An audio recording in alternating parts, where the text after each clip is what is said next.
অবস্থা। এক ভালো কাপড়, আবার এক বল কাপড়। এখানে মাত্র কয় দিনের কাপড় জানেন? 3 দিনের কাপড়। প্রতি বৃহস্পতিবারে কাপড় ধোয়া হয়, শুক্রবারে ধোয়া হয়, শনিবারে ধোয়া হয়, পরপর 3 দিন। আর বাকি 3 দিনের কাপড় একসাথে করে তো এগুলো এখন সরাসরি মেশিনে ঢালবো। আর মেশিন থাকাতে আমার তো সুবিধা হয়েছে, বুঝতেই পারতেছেন।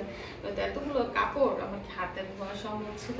যাই হোক, 7 বছর ধরে সৌদি আরবে আছে এবং 7 বছর ধরেই কিন্তু সৌদি আরবে থাকাকালীন অবস্থায় মেশিন দিয়েই কাপড় ধোয়া হয়, হাত দিয়ে না। আর বাংলাদেশে তো নতুন কিনা হয়েছে মেশিন, বাংলাদেশে মেশিন দিয়ে নতুন দুই।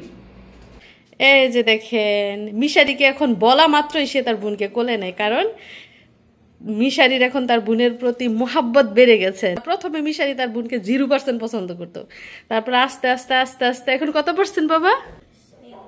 এখন 98% পছন্দ করে তার বোনকে। দেখেন ভাই বোনের মোহাব্বত কিন্তু দিন দিন বাড়তেছে। আম্মা তুমি কান্না করছো এতক্ষণ? তোমার আম্মা বিজি ছিল, কোলে নিতে পারে নাই। এই তো আম্মা ফ্রি, এখন সারাদিন তোমাকে কোলে রাখবে। আসো, হয়েছে ভাইয়ের কোল। আর প্রতিদিন মাছ মাংস খেতে খেতে অবক্ত লাগে, তো আজকে নিরামিষ তরকারি রান্না করছি, সেটা হচ্ছে লাউ, আর এদিকটায় আলু, টমেটো, ধনেপাতা, পেঁয়াজ, আর এটাই হচ্ছে আলু, আর এইখানে হচ্ছে ডিম। তো আজকে ডিম ভুনা করব আর লাউ তরকারি রান্না করব, মানে নিরামিষ আইটেম।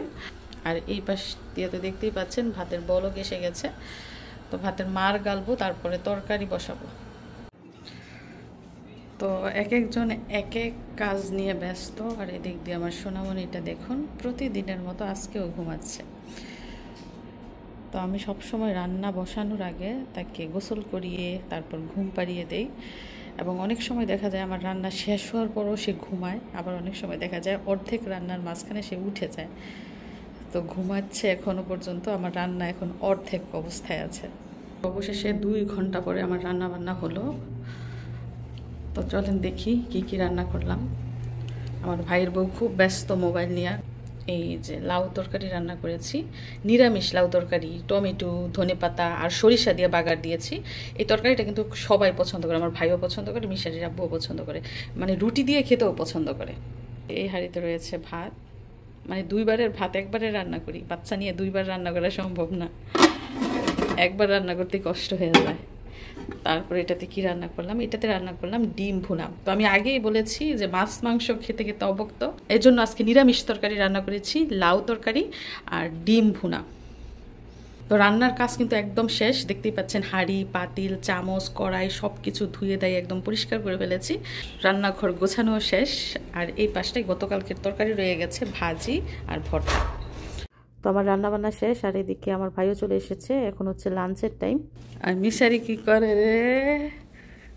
এই জানের পড়ালেখা দেখে নাইয়া পড়ছে, দেখছেন মামাই আপনার জন্য কতগুলা পড়া নিয়ে আসছে। হ্যাঁ, তো মিশারির স্কুল থেকে অনেকগুলা শিট আমার কাছে পাঠানো হয়েছে হোয়াটসঅ্যাপে, ওইগুলো আবার তার বাবাকে আমি ফরওয়ার্ড করি, তো ওর বাবা আবার অফিস থেকে ওগুলো প্রিন্ট করে তারপর মিশারির মামার কাছে দিয়ে দিছে। এখন পড়েন বৈশা বৈশা, আসতে বাবু উঠা যাব। তো আমার ভাই এইমাত্র আসছে, এখন সময় হচ্ছে দুপুর পুরা 12টা। আমার ভাই প্রতিদিন 12টায় আসে লাঞ্চ করার জন্য। আর এদিক দিয়ে দেখেন আমার সোনামণিটা কিন্তু এখনও ঘুমায়। কী ব্যাপার, উঠে গেছে নাকি? উঠো না মা, আরেকটু ঘুমাও, আরেকটু ঘুমাও মা। মিশারি বাদ, এখন থেকে মিশরা তার মামা মামির সাথে ঘুরতে বের হচ্ছে। ঘুরবে না, হাঁটতে যাবে আর কি। সন্ধ্যার পরে তারা হাঁটাহাঁটি করবে রাস্তার মধ্যে। তো মিশরাতকে সাথে নিয়ে যাচ্ছে, গল্প করবে মিশরাতের সাথে, বড় বড় গল্প।